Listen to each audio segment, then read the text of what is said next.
Got it. Okay, I see. Okay. Okay. That being said, welcome back again to week 3 of our 3-part lecture series for Affirming Black, Queer, and Feminist Intersectional Futures during LGBTQIA History Month. This week, we're discussing the topic, Free Our Sisters, Free Ourselves. And I know on the flyer, that was the abbreviated version, but I gave some more thought to what I wanted to discuss this week. We are going to talk about Black and queer, feminist, intersectional futures in the age of Black Lives Matter. I want to bring that key language into this 3rd week of our lecture series because it's important to affirm the, as we've discussed in week 1 and week 2, and I'll move forward here on the slides about reclaiming, if I can move forward, there we go. Reclaiming the Black feminist intellectual production, that genealogy of Black feminist intellectual production, that documentation, that citation, and privileging and archiving those names such as Ida B. Wells and Mariah W. Stewart and Frances E.W. Harper, and as well as Sojourner Truth, whom we discussed during week 1.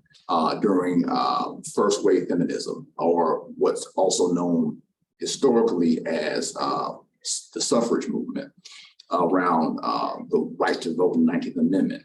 But on this screen, we are want to do a quick housekeeping note. These are our 3 guided questions to help those of us who are in the room present in person, or those of you who are meeting us virtually through Zoom. These are 3 questions that keep us accountable to each other and to ourselves regarding how we struggle against racism, sexism, ableism, ageism, and those various isms that are included in that Brave Space Agreement provided for you when you registered for this particular lecture series. So these 3 questions here are, and I'll read them. What new knowledge am I seeking from today's lecture? How do I call myself into accountability when I feel or think my privilege is challenged during today's lecture? And finally, after today's lecture, Affirming Black, Queer, and Feminist Intersectional Futures, how can I #cite Black women as political activists, community organizers, content creators, and religious reformers to decolonize my academic work / course syllabus here at Oakton Community College? There is an additional question I wanted to pose as I was driving in to Oakton this evening.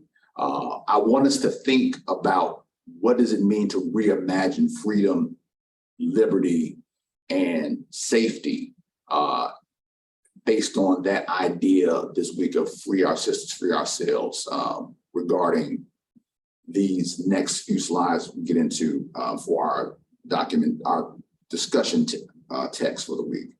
But I think quickly I'll do a little key term review here. I won't read all these, but feel free to read them yourselves.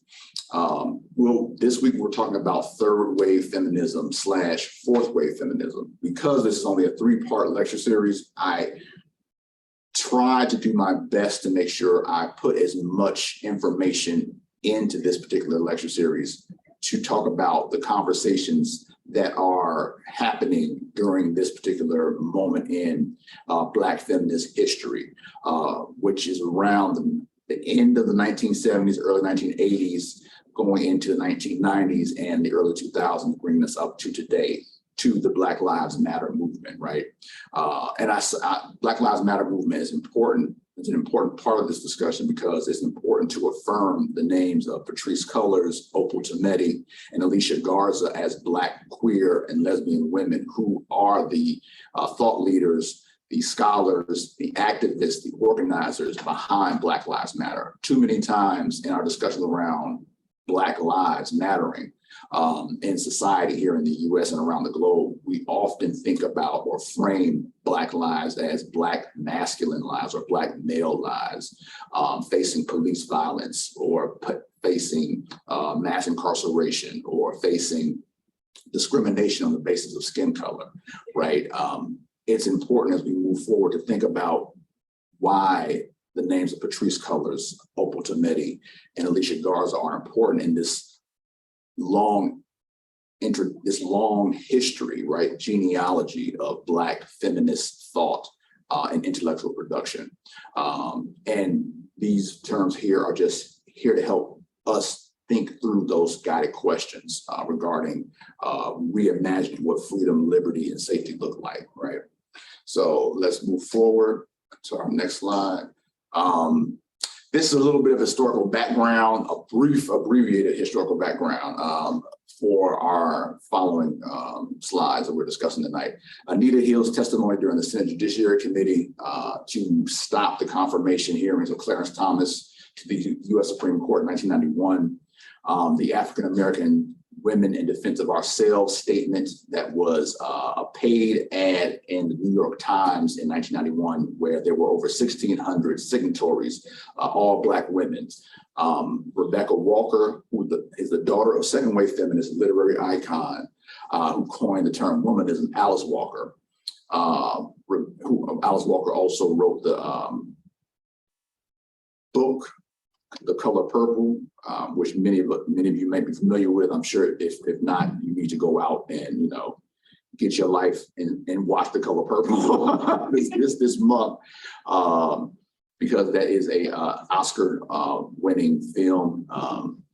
Rebecca Walker, as the daughter of Alice Walker, writes the essay, I Am the Third Wave, or coins the term I Am the Third Wave. The actual essay is titled Becoming the Third Wave, published by Ms. Magazine. And the Ms. Magazine is an important historical fact. Gloria Steinem, who is the publisher, I believe, still of Ms. Magazine, is the godmother of Rebecca Walker. So Rebecca Walker is a very integral name and person to know regarding what we're about to talk about in third wave / fourth wave feminism. And the last note here is the documentary film Out in the Night, which I believe that date is 2016. That's when I believe the documentary was updated or reissued through PBS, but I believe the original date is 2006, if I'm correct. Let's move forward.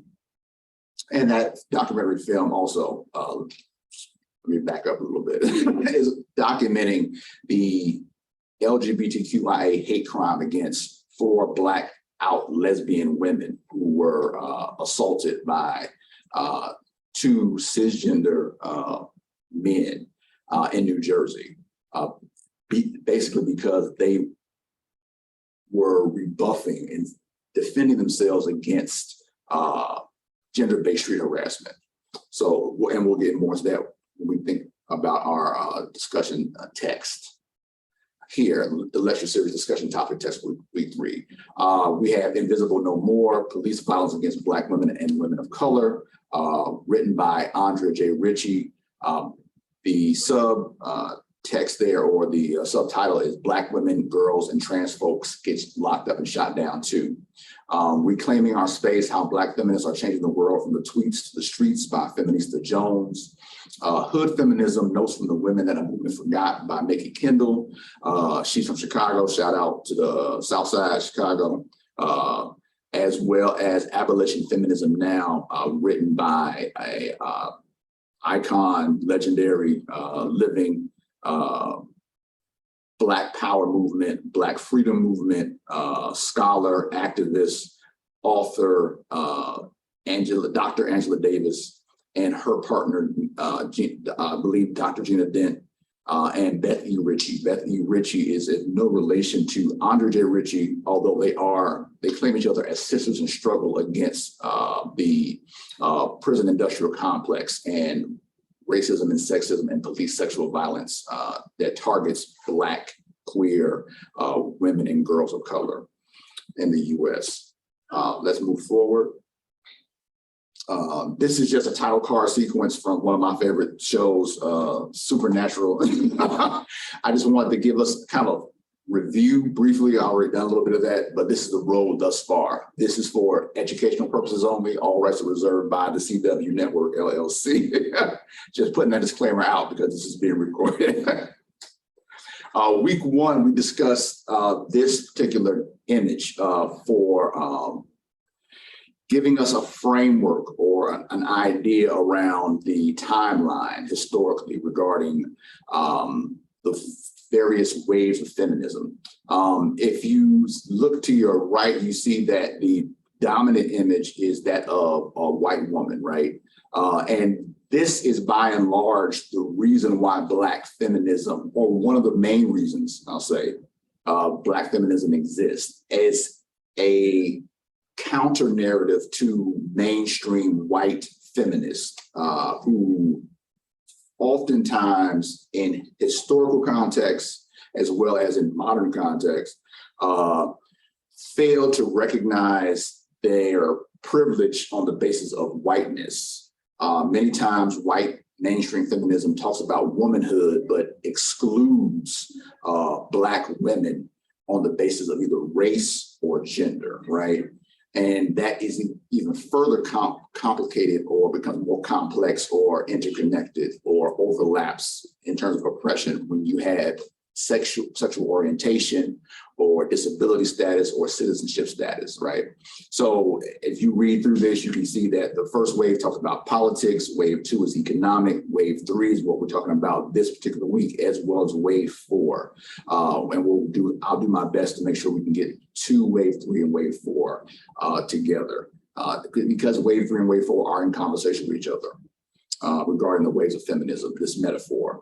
It's also of note to say that many gender, women, and sexuality studies scholars and many everyday feminists, right, have arrived at a point in thinking about feminism where many people believe we don't need any more waves, right? We don't need more waves crashing down on the already, the people who are in most need of visibility, equity, and freedom, right, and liberty. So keep this image in mind as we go forward. So week one, this is just a kind of flashback again. I want to make sure I highlight Bell Hooks. Bell Hooks has now transitioned on and joined the Black feminist ancestors. She passed away, I want to say in 2021, if not, I believe about a year ago. You cannot discuss Black feminism, right? And the third wave, second wave, third wave, or fourth wave feminism, check your pick, or whatever generation you are born into, without having to talk about privilege, document, and archive, right? The writings, the scholarship of Bell Hooks. These particular books were published by Bell Hooks. Her given name is Gloria Jean Watkins, but her pen name is Bell Hooks, lowercase b, lowercase h, all the time, which I believe Bell Hooks adopted from her grandmother. But these particular books by Bell Hooks, pause, get out that rhyme, were written and published in 1981 and 1984, respectively. This is important because this idea of ain't I a woman is very important to what we're discussing today in terms of reimagining liberty, freedom, and safety, right, in a social media world, right? Joy Bolawemi on the right here is a poet of code who takes this idea and of this Black feminist theory and this Black feminist thought first articulated by Sojourner Truth in 1950, early 1950s, 1951, 1954, I can't remember directly, at a women's conference in, I believe, Ohio, where Sojourner Truth poses the question, ain't I a woman? Talking about how Sojourner Truth's Blackness, her status as a former slave, right, who had to fight not only for her freedom, but her child's freedom and her 12 other children's freedom, who Sojourner Truth successfully filed a lawsuit, I believe in the state of New York, if I'm remembering correctly, to gain really the right to mother, to parent her children free from the institution of slavery, right? So these ideas are that were I just unpacked in that one little nugget or moment of time right there about Sojourner Truth's journey, legally, socially, politically, as an activist, as a Black woman, as a mother, as a formerly enslaved person, is really how and what we're discussing during third wave and fourth wave feminism. Like, who is a woman and what does womanhood look like? What does femininity look like? Who has the right to claim this idea, right, of Black feminist thought, and who has the power or the privilege, even amongst Black feminists, to take that idea further.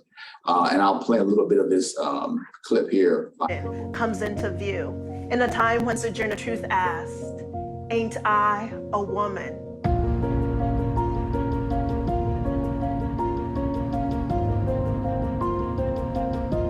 Today, we pose this question to new powers, making bets on artificial intelligence, hope towers. The Amazonians peek through windows blocking deep blues as faces increment scars. Old burns, new urns, collecting data chronicling our past, often forgetting to deal with gender, race, and class. And I'll stop it right there. Those three words right there by Joy Bolawemi discussing how data science, right, computer code in this age of social media has failed to articulate how to think about Blackness in terms of race and identity, as well as gender in terms of gender pronouns, in terms of gender identity, gender expression, as well as these ideas around who has the right to access healthcare and who has the rights to be protected in terms of accessing healthcare, as well as fairness in employment practices, as well as living in a state or carceral state of police surveillance. How do people who are Black, people who are of color, people who are women, and people who experience what the Combahee River Collective, as we discussed in week 2, talk about overlapping oppressions, right? These ideas of interlocking oppressions. That is what Joy Bolawemi is talking about by extending, right, or moving the conversation forward about Ain't I a Woman, that was started by Sojourner Truth, that was picked up by so many Black feminists. But here in this particular slide, we're talking about this idea of Ain't I a Woman, Black women and feminism, as well as feminist theory, moving Black women who are already a part of a marginalized group in America who are pushed even further to the margins, right? How do we move the conversation about access and equity from the margin to the center, right? How do we disrupt these paradigms around heteronormativity, these ideas around masculinity, right? These ideas around whiteness and womanhood, and how and where does Black feminism fit into this wave metaphor or conversation around feminism, right? Let's move forward here. Comes into view. Thank you, Joy. Week 2, we discussed 4 really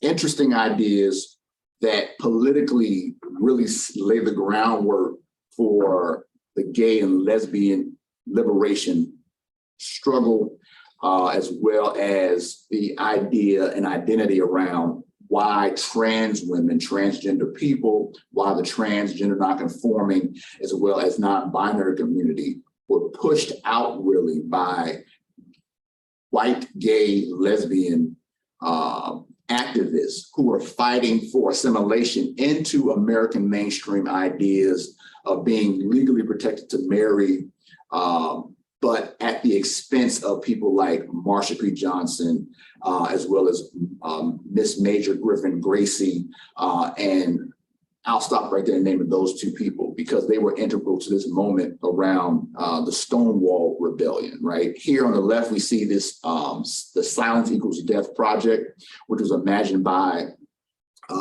predominantly white gay men, right? So when I say white gay men, we're talking about white men who identify with their sex assigned at birth. So they are cisgender in their gender expression, gender identity. But their sexual orientation is towards being same-gender loving, right? So they are in same-gender loving couples. So this idea of fighting against what became known as the AIDS epidemic during the late 1970s, early 1980s, late 1970s, early 1980s.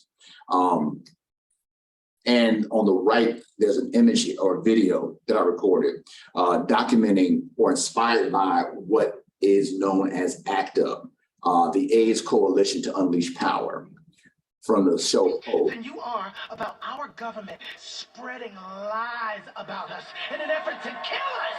And you want to know why they want us dead? Because we're black and we're brown and we're queer. They don't give a shit about us. So we better start caring about ourselves. Show up for your lives. Wake up!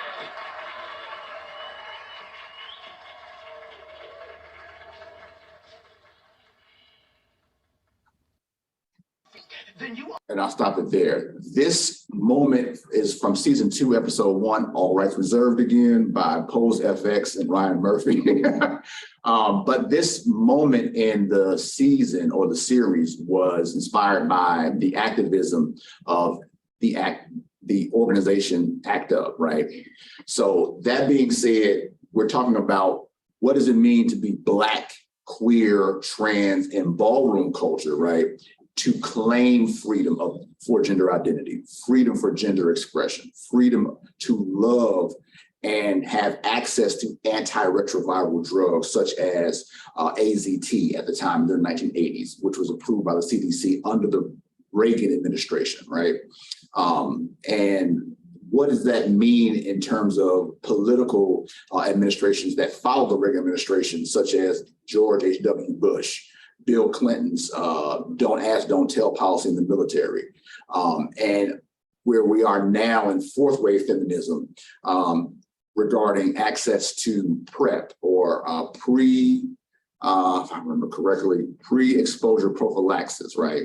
What does it mean to have access again to healthcare, gender affirming healthcare? What does it mean to be a person who is queer, trans, gender nonconforming, non-binary, intersex, right? And have access to gender affirming healthcare when we live in a country that denies people who are cisgender, who are women, access to legal abortion, right?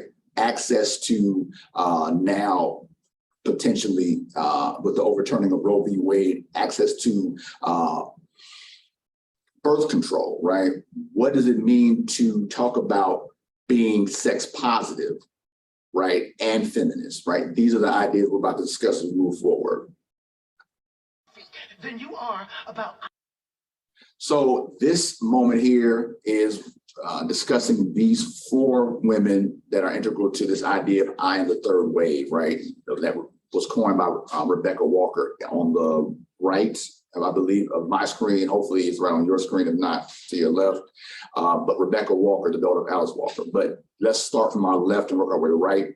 Dr. Kimberly Crenshaw coins the term intersectionality and is one of the foundational scholars of critical race theory and critical legal studies or critical legal theory, right? This is important because we are living in a moment again where the very idea of education around teaching about the history of America regarding slavery as a term being erased from textbooks and from the classroom by conservative propaganda. That conservative propaganda was integral to that previous slide where we discussed gay and lesbian activists fighting for the right to be recognized legally as well as politically, because there were 4 names during week 2. We talked about Gino Leary, who is the person who really is the foundation for lack of a better word, or who created the legacy of what we now know in third and fourth wave feminism as trans exclusionary radical feminism, right? Or this idea of misgendering people who are trans, right? We also talked about Phyllis Schlafly, whose political ideology created this idea of anti-feminist feminism or post-feminism. Or if on social media today, you might recognize this as memes where you see women who say, I don't need feminism because, right? You might see that in terms of another example are people like Sheryl Sandberg, who a white woman who is who is, I believe, the COO of who formerly COO of Facebook. This idea that women have arrived or have enough power now, politically, economically, to take the lead, to take control or take the lead in their own lives, to be there, to drive, to be the driver behind why and where they want to go in life. Being Black, queer, lesbian, gay, transgender, gender nonconforming, that particular language of leaning in or being anti-feminist, being an anti-feminism feminist, right? Or being post-feminist, right? And this idea of living in a US society that is quote unquote in a post-civil rights, post-industrial, as well as this idea of quote unquote being post-racial. Those ideas are what these particular women talk about regarding equity, access, rights on a political, legal, social, and everyday lived experience point of view perspective. Moving forward here, Anita Hill, she's an attorney, professor of policy law, gender, women's and sexuality study at Brandeis. Her testimony in 1991, as we discussed earlier, to stop the confirmation of then nominee to the Supreme Court, Clarence Thomas, is really the starting point where Black feminism really diverges or moves forward from second wave into third wave feminism, because her testimony and the 1,600 signatory members of Black Women in Defense of Ourselves is what inspires Rebecca Walker in our third picture here, our third image, who wrote the book White, Black, and Jewish, an autobiography about her life as a mixed race mixed race identity and bisexual woman, right? Coming to terms with those identities. And what she talks about in many interviews, what does it mean to be this embodiment of what the US has termed post-racial, or this idea of moving beyond race, and why can't we just not talk about race, right? Anita Hill's testimony inspires this 1992 essay, Becoming the Third Wave, where Rebecca Walker coins the phrase, I am the third wave, right? In response or pushback against the anti-feminism feminists of the 1980s and early 1990s. Finally, on the right, last but not least, Monica Roberts. Monica Roberts also has transitioned on to be with the Black feminist ancestors. She was known as the trans griot. Her journalism really is an exemplar of what and how journalistic ethics should be portrayed in US media, right? We talk about Black trans lives mattering, as my shirt says, right? What does it mean for Black trans lives to matter, right? Not just Black lives mattering, but what does it mean to involve or include, right? To bring into our conversation around Black lives matter and Black trans lives. Monica Roberts documented not only the local news in her state of Texas, right? Where there are a number of problematic politicians forwarding anti-trans bills and bills or legislation that are targeting gender-affirming parents, right? And trying to criminalize parents who are gender-affirming. But her work really sets the tone for where we we'll be talking about hopefully toward the end of this particular lecture series, and thinking forward to the month of November around Trans Day of Remembrance, remembering those Black trans women specifically, and Black trans people in general, that who have lost their lives to homophobic and transphobic LGBTQIA hate crimes. So that being said, let's move forward to our next slide. This is the document here from a screen grab from Dr. Barbara Ransby, who is a professor here in the state of Illinois in the city of Chicago, from 2018 on the Twitter timeline, her Twitter timeline from 2018, discussing how she was one of the three initiators of the African American Women in Defense of Ourselves document that was signed by 1,600 signatories, along with Elsa Barkley Brown, and I cannot read the rest of that particular note I wrote to myself, but you can see it because I have a screen of different buttons that I can't read what I wrote on my screen I'm sharing with you right now via Zoom.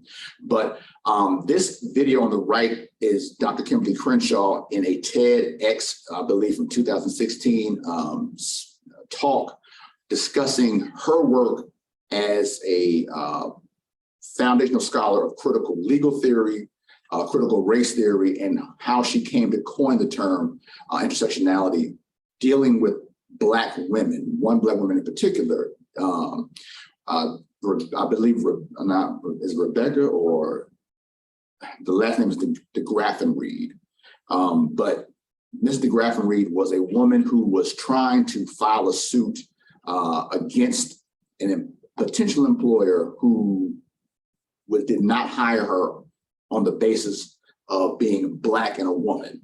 And that is important because when you think about intersectionality, or getting the history of intersectionality correctly or correct, words matter, and the histories or genealogies of Black feminist thought matters, because intersectionality does not exist without Dr. Kimberly Crenshaw coining the phrase, but also due to the work of Frances Beale, who founded the Third World Women's Alliance, who thought of the term triple jeopardy, dealing with racism, imperialism, and sexism, as well as the Combahee River Collective, coming out of the second wave of Black feminist thought, thinking about identity politics as well as interlocking systems of oppression, right?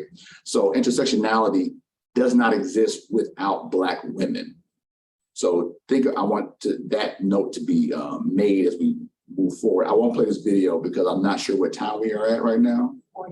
41. So we have roughly 5 minutes. Many years ago, and I didn't want to press that button. I was trying to move forward on the screen. These are essential third wave Black, queer, feminist, and intersectional readings. I, as a gender, women, and sexuality studies professor and a Black feminist scholar myself, highly recommend to everyone here tonight and those who are watching this video. Black Macho and the Myth of the Superwoman by Michelle Wallace. There's a bridge called My Back, writings by radical women of color, edited by Cherie Moraga, Gloria Anzaldúa, and Toni Cade Bambara. Homegirls of Black Feminist Anthology, edited by Barbara Smith. Barbara Smith is one of the founding members of the Combahee River Collective and one of the writers of A Black Feminist Statement, which we talked about in week 2, if you want to go back to that video, as well as Black Feminist Thought, Knowledge, Consciousness, and the Politics of Empowerment by Dr. Pat Hill Collins. Next slide. This is important because now we're transitioning into this complexity of third wave feminism and fourth wave feminism. Fourth wave feminism is really important and foundational to our conversation because of the image on our left here, Joan Morgan, when she wrote the book, When Chicken Heads Come Home to Roost, she coins the term hip hop feminism. And I want to play this video just a bit to just kind of talk about that from the root. If I muted this, maybe I muted it. I believe I did. hip hop feminism, I'll stop right here because the video's not working, or the sound is not working. Hip hop feminism is important to our ideas around extending Black feminist thought, Black feminist theory, especially when we think about the politics of pleasure, which John Morgan also talks about and coins the phrase politics of pleasure and hip hop feminism. Because of where we are currently in our ideas in Black feminist thought in the fourth wave around sex positive feminism, pro-ho womanism, right? A combination of being pro-ho and pro-ho meaning being pro-sex work, right? Sex workers' rights, the idea that sex work is work, and pairing that with Alice Walker's term, womanism. Womanism being a phrase that Alice Walker coined in 1978. I believe she wrote In Search of Our Mother's Gardens, where she talks about womanism is to feminism as purple or lavender is to purple. So this idea that womanism has similarities with Black feminism, but there are small distinctions between the two. Black feminism is interested in working from the inside of the mainstream white feminist wave movement, whereas womanism is more interested in challenging what white mainstream feminism is, right, at the time during second wave feminism. Joan Morgan really builds on this idea of what Rebecca Walker, the daughter of Alice Walker, talks about being the third wave by coining the term hip hop feminism and changing, or at least moving the idea forward around what does it mean to have bodily autonomy, right, regarding sexuality, owning your own pleasure, and really being a Black feminist who is owning your body in a way that is not, that is in many ways in conflict with the ideas of second wave feminism, right? Especially around dealing with Black feminist scholars such as Bell Hooks, Alice Walker, Michelle Wallace to an extent, as well as Dr. Pat Hill Collins. So there are complexities in between Black feminism during the third wave of feminism, as well as Black feminist thought during this fourth wave of feminism that we're currently occupying. I'll move forward. I'm pretty sure we're probably coming up on time. 45. So we are at time, and I want to get to this slide here because it's important to talk about this particular moment in Black feminist theory and thought in fourth wave feminism. Beyonce. Beyonce is a dividing line between many people. I'm a Beehive member. So Beyonce is a part of how I came into conversation with Black feminism. And it's important because as the video here on the right features Dr. Brittany Cooper, who is a professor of gender, women, and sexuality studies at Rutgers University, talks about why Beyonce and popular culture and social media is important to this idea of fourth wave feminism and how the generation who are millennials and Gen Zers don't necessarily recognize or identify themselves, their bodies, right? The language around being a sex positive feminism comes into a cultural criticism with third wave Black feminists.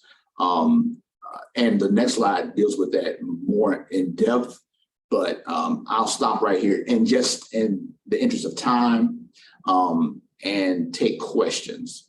Thank you for having me for this third week of our lecture series here, Affirming Black, Queer, Feminist, Intersectional Futures during LGBTQI History Month.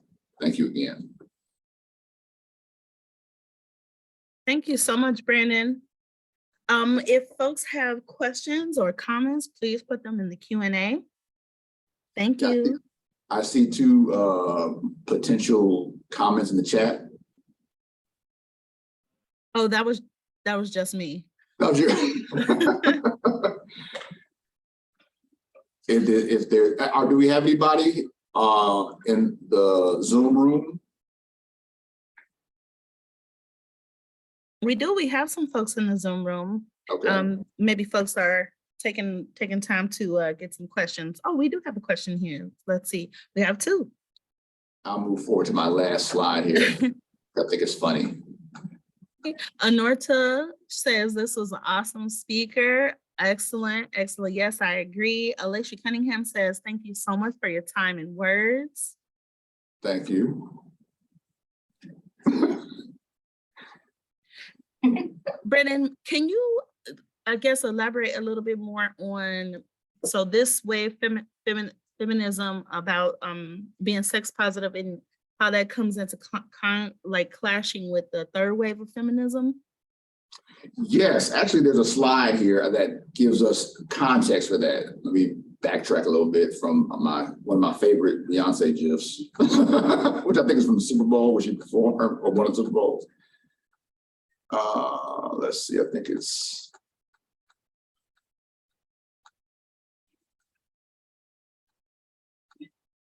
this slide here.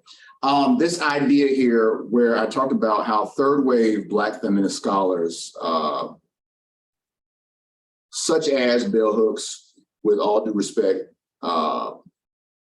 this conflict around sexuality, right, as a commodity, is really the language where third wave Black feminists and second wave Black feminists, right, writers, scholars, practitioners, activists are dealing with this moment in time where thinking about that, our introductory image about the waves of feminism as a metaphor are in the 1960s and 1970s, women as a population, as a voting group, as citizens, are just now in the mid 20th century finding political language and legal protections against domestic violence. It's important to note because October is also Domestic Violence Awareness Month, as well as Intimate Partner Violence Month, right? Against what has for centuries been categorized as consensual intimacy. But in the 1960s, 1970s, consensual this idea of consent comes into play around intimate partner violence and domestic violence in the context of marriages, where women were survivors or living with this reality of trigger warning, content warning, this lived experience of marital rape, right? There was this idea of, if you are married or in the confines of marriage on a legal basis and a religious basis, consent is always open, right? Your body is not your own. This idea that women were just now during the mid 20th century, just began to find language and protection and community around anti-rape crisis centers, right? This idea of women seeking safety, seeking legal protections from being stalked, harassed by intimate partners, whether that intimate partner had put a ring on your finger, right? Or if that intimate partner was someone that maybe you just wanted to, you were having a consensual one-night stand, right? So this idea of Black women who for years, right, thinking back to our first lecture series about anti-rape activism and sexual justice, right, how Black women who were enslaved were not considered human. They had no human rights. They had no legal protections in the courts because Black women's bodies and Black girls' bodies and Black femme-aligned bodies, Black queer bodies, Black gender nonconforming bodies were defined as being outside of the statutes legally of being protected by rape laws. So this idea of regaining, or at least not even regaining, of actually having rights over your own body comes into conflict with Generation X, millennials and Gen Zers who are on social media and are challenging the idea of, are talking about consent, but challenging the idea of the third and second wave feminism scholars who really built this idea, the legal framework or structures around protections against not only marital rape, but also intimate partner violence. So that is really the crux of what one really big idea around why sex positive feminism, pro-hoism, right, or pro-whole womanism and sex work, this idea is really in conflict with people who are scholars that were fighting for reproductive justice. Just the basic idea of having access to birth control, having access to a legal abortion. So that, I think, in many ways, this conversation around the elders in Black feminist thought and the generation that came after them, their children, their children's children, may not have the knowledge, right, or the history of knowing what it actually means to have bodily autonomy. Because without the Combahee River Collective, without Bell Hooks, without Dr. Pat Hill Collins, without Francis M. Beale, without Deborah King, without these names, without Sojourner Truth, without Ida B. Wells, without Mariah W. Stewart, without Francis Thompson, talking about the racialized and sexual terror of rape as a tool of war and control over women's bodies and gender non-conforming bodies.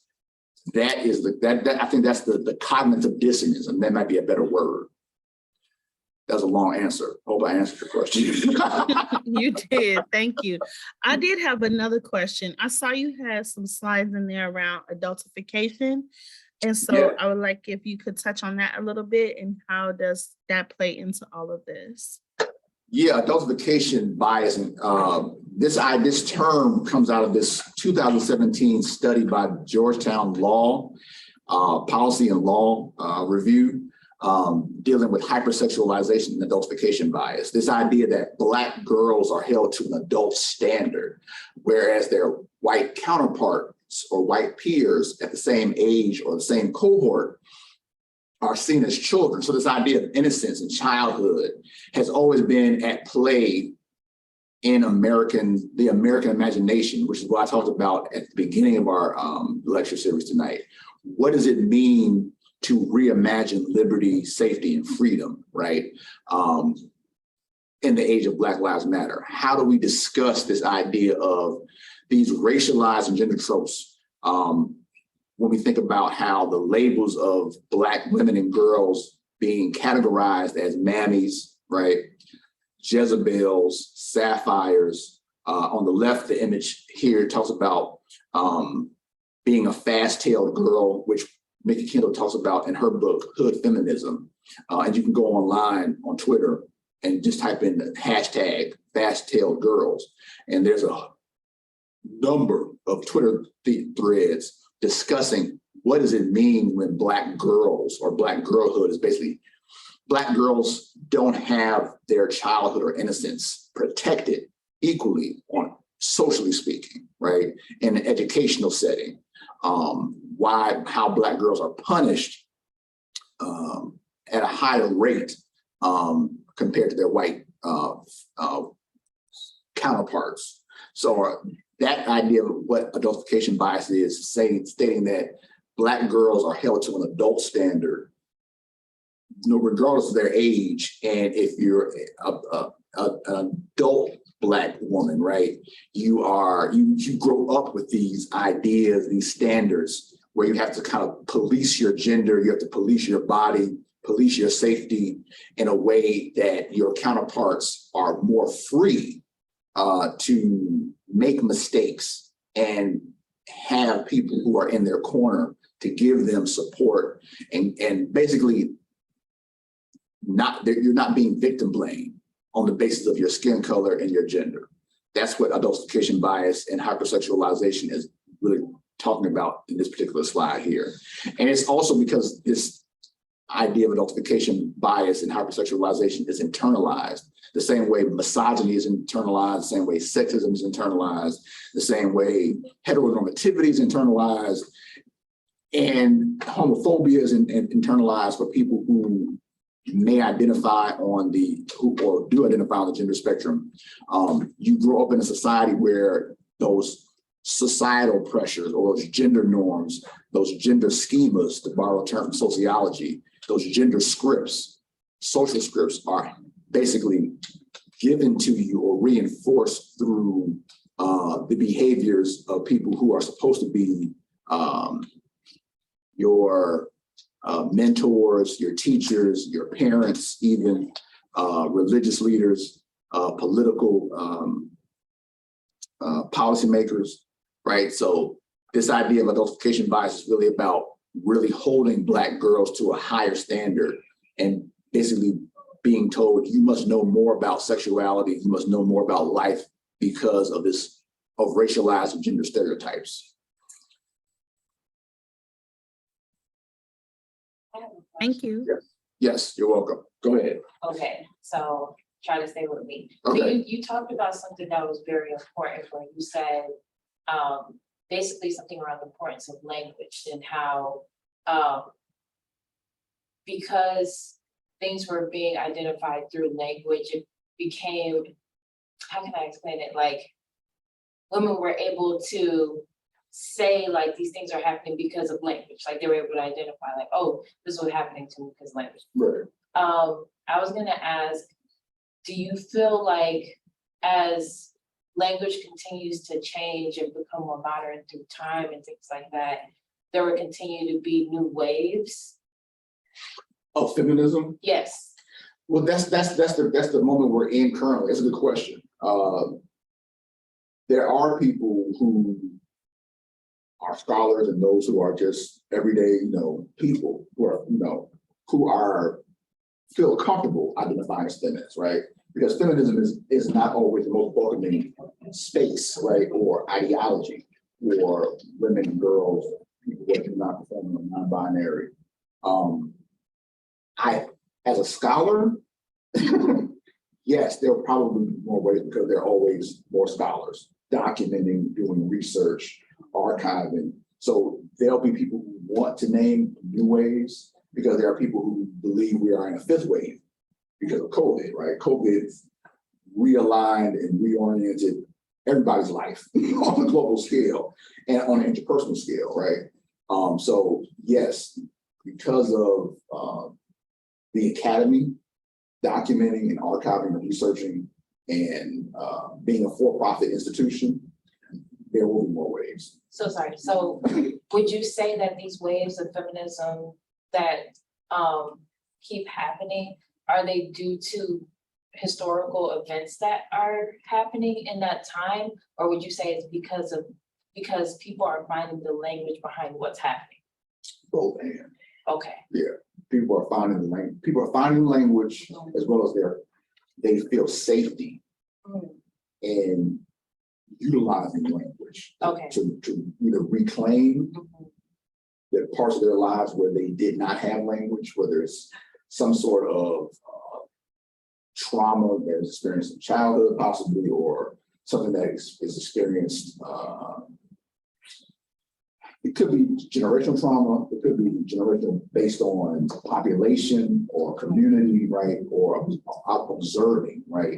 This interlocking oppression around race, sexism, right? Gender discrimination. So that's part of it, but also the fact that both and parts, language reclamation, but also I think both of us. First part you asked, I said language or something else. I said both and. I'm sorry, I cannot remember. I'm not keeping with what you're saying. Right. It's like take it, but you get where I'm. Okay, yeah. Yes, I get what you're saying. Okay. Thank You you. welcome. I'll be putting you through it. Yeah, no, you do. I appreciate it. Anybody? Ready? Yes. Well, it's after 7, it's 7:02. So Okay. If there are no more questions, I would love to say thank you to everyone who attended, who came for all three, who came to the ones that they could. Brandon, we appreciate you so much. I learned so much. And yes, and so I think that's it. So we will wrap up and close out. Thank you all so much for coming. Thank you. Bye, everyone. I won't forget to stop. Yeah.